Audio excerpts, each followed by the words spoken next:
Queridos irmãos e irmãs, nós estamos vivendo esse tempo privilegiado que a Igreja nos concede, que é o tempo da Quaresma, um tempo de preparação para celebrarmos a Páscoa. Então, diante de um grande acontecimento, diante de uma grande solenidade, a Igreja nos concede esse tempo de preparação. Há poucos meses nós nos preparávamos para o Natal por meio do Advento, e agora, diante da Páscoa que vai se aproximando, a Igreja tem nos concedido esse tempo maravilhoso e importante, que é o tempo da Quaresma. Na semana passada nós ouvimos no Evangelho o relato das tentações de Jesus quando ele foi iniciar o seu ministério público. Foi conduzido pelo Espírito Santo ao deserto e ali foi tentado pelo demônio. O Evangelho de São Marcos, como ele é mais breve, mais reduzido, ele colocou o relato das tentações de forma muito clara e muito objetiva. E agora, no segundo domingo da Quaresma, nós acabamos de ouvir no Evangelho o relato do episódio da transfiguração de Jesus. Jesus toma 3 dos seus apóstolos, vai até o Monte Tabor e ali ele é transfigurado pelo Pai. Por que Jesus faz isso? Nós precisaríamos olhar para o capítulo anterior de São Marcos. Aqui estamos no capítulo 9. No capítulo anterior, no capítulo 8, Pedro havia professado a fé em Jesus. Pedro havia dito que Jesus era o Messias enviado pelo Pai. Pedro havia professado que Jesus era aquele que o povo esperava. E aí Jesus diz a São Pedro, faz um elogio, mas depois apresenta a eles o mistério da paixão. Jesus diz que ele passará pela cruz. E os apóstolos ficam escandalizados, principalmente São Pedro. E aqui no capítulo 9, diante do escândalo da cruz, diante do medo, diante da preocupação que os apóstolos tinham, porque eles não entenderam exatamente como seria esse movimento da paixão de Cristo, Jesus os leva ao Monte Tabor para acalmar os seus corações.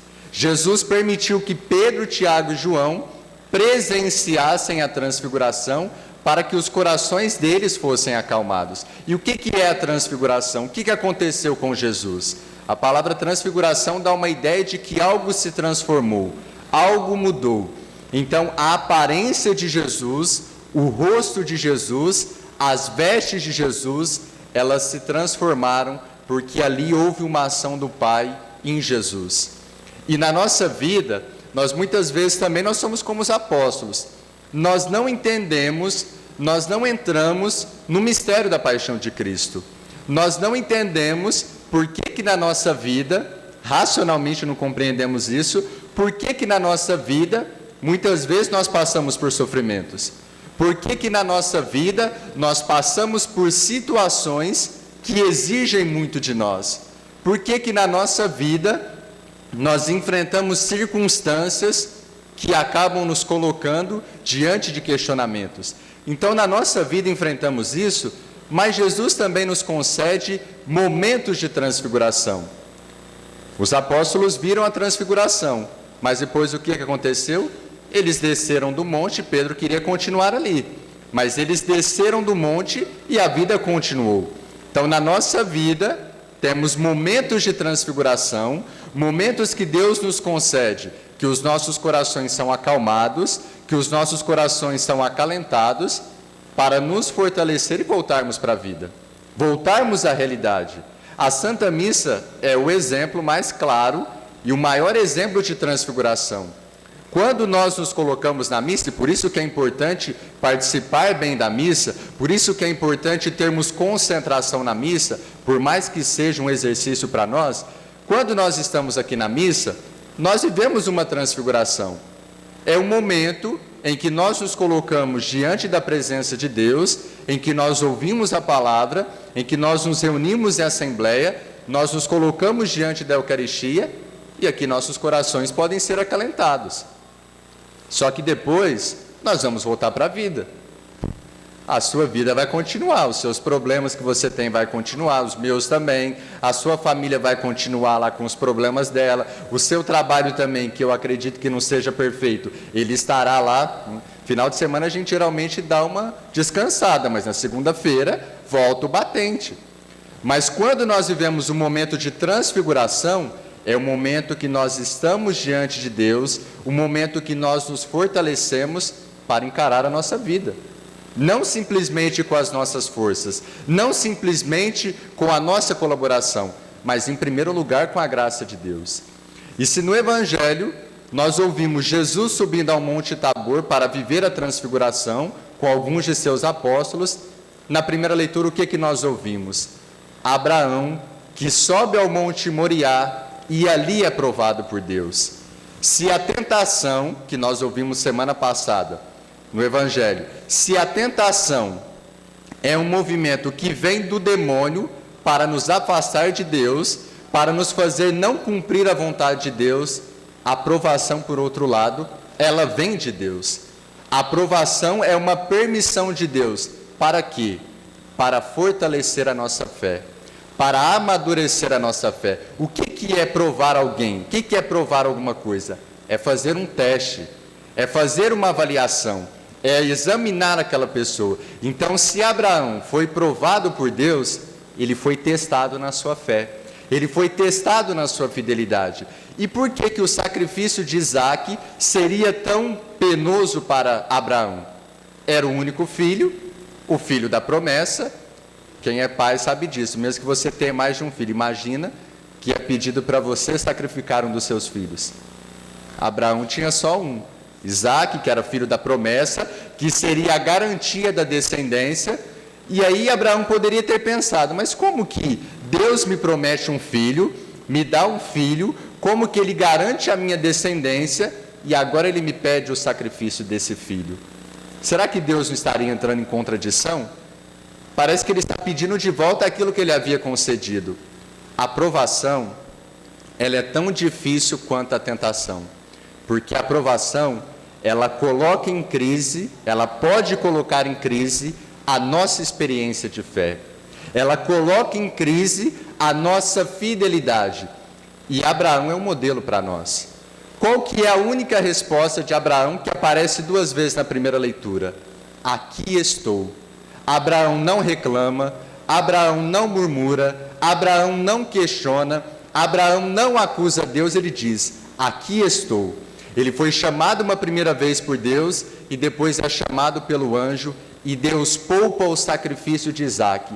E Deus enxerga que Abraão era um homem de fé, que Abraão, testado na sua fidelidade, continuou fiel a Deus.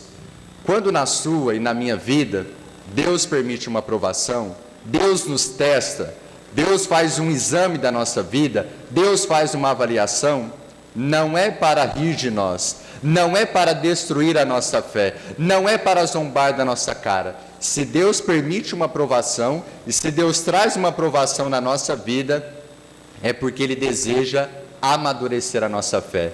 É porque Ele deseja que nós nos aproximemos dEle, que nós coloquemos a nossa confiança nele, que nós coloquemos a nossa esperança nele e deixemos que Ele conduza a nossa vida. Esses dias eu estou lendo um livro, até está aqui do meu lado comigo, é um livro que foi escrito pelo padre Adriano Zandoná, da Canção Nova. Eu já falei aqui que eu não sou muito de acompanhar a Canção Nova, mas esse padre Adriano Zandoná, ele tem muita coisa boa na internet. Se vocês pesquisarem no YouTube, ele tem muito conteúdo de espiritualidade, de formação. E uma pessoa me deu um livro que fala sobre ansiedade. Eu também já falei que tem hora que eu sou muito ansioso, eu estou aprendendo com isso. E aqui no livro do padre Adriano Zandoná, eu não sei se vocês vão conseguir ver claramente, mas o livro se chama A Libertação da Mente Ansiosa. Uma pessoa me deu esse livro, o livro está aqui, e tem uma parte, quer dizer, no livro todo, o padre Adriano Zandoná, ele trata de um dos males do nosso século, que todos nós estamos sujeitos. Todos nós estamos sujeitos a enfrentar situações que podem gerar em nós ansiedade, que geram em nós uma insegurança, um medo, que geram em nós um desconforto. E é interessante que ao longo do livro, o padre Adriano Zandoná, eu acho muito interessante a visão dele, porque ele sempre vai conjugando a fé com a parte humana. Ele não esquece que ele é padre. Então, ao longo do livro, é um livro um pouco extenso, tem mais de 200 páginas, eu já li boa parte dele, ao longo do livro ele vai tratando disso. Ele vai colocando aspectos tão claros na nossa vida, tão concretos, para nós lidarmos com a ansiedade e para nós olharmos para a nossa vida e percebermos como está a nossa relação com Deus. E tem uma das partes do livro, que eu li há poucos dias, que ele fala que uma das formas de nós lidarmos com a ansiedade, de nós nos colocarmos diante das situações, é nós sermos obedientes a Deus, como Abraão foi obediente àquilo que Deus havia permitido e à palavra que Deus havia dito. Porque o que é às vezes o reflexo da ansiedade? É nós queremos controlar tudo. É nós queremos estar no controle de tudo. Existe uma ansiedade sadia, mas existe uma ansiedade que não é sadia. Existe uma ansiedade que ela pode se tornar patológica. E um dos aspectos é isso. Eu quero controlar as coisas, eu quero controlar o tempo, eu quero controlar as circunstâncias, eu quero controlar as pessoas. E é uma oportunidade que nós temos de reconhecer que a obediência a Deus, que a experiência da oração, que a experiência de fé, ela nos ajuda a entender que Deus tem de ser a prioridade na nossa vida. Tem uma parte do livro que o padre Adriano Zandoná diz assim, quando ele fala da questão da obediência a Deus. Ele fala assim, tem um ponto do livro, que está aqui, obedeça a Deus sinceramente. Primeiro ele começa citando aquela passagem de Mateus 6. Buscar em primeiro lugar o reino de Deus e a sua justiça, e todas essas coisas vos serão dadas por acréscimo. E aí o padre Adriano Zandoná escreve, ou seja, a obediência a Deus gera a providência de Deus. E quando buscamos em primeiro lugar, deixamos medos e preocupações secundários. Ele age poderosamente, manifestando o seu cuidado e seu amor em nossa vida, mostrando-nos que Ele realmente cuida de nós. Isso diminui muito a nossa ansiedade e nosso medo do futuro. Buscar em primeiro lugar o reino de Deus e obedecê-lo, em tudo será sempre um bom negócio, pois nos colocará debaixo de uma bênção constante, a qual se manifestará em todos os aspectos de nossa vida. Quando nós passamos por uma provação, por um momento difícil, e pode ser que você esteja passando nesse momento da sua vida, nós podemos entrar numa crise de fé, como eu disse, numa noite escura, parece que tudo está caindo ao nosso redor, e nós podemos nos perguntar, será que Deus realmente me ama? Será que Deus olha por mim? Será que Deus cuida de mim? Será que Ele continua agindo com a sua providência na minha vida? Ele age, Ele cuida. E a resposta está na segunda leitura. Deus poupou Isaque, que seria um sacrifício para Abraão, mas não poupou o seu próprio filho e enviou-nos Jesus para a nossa salvação.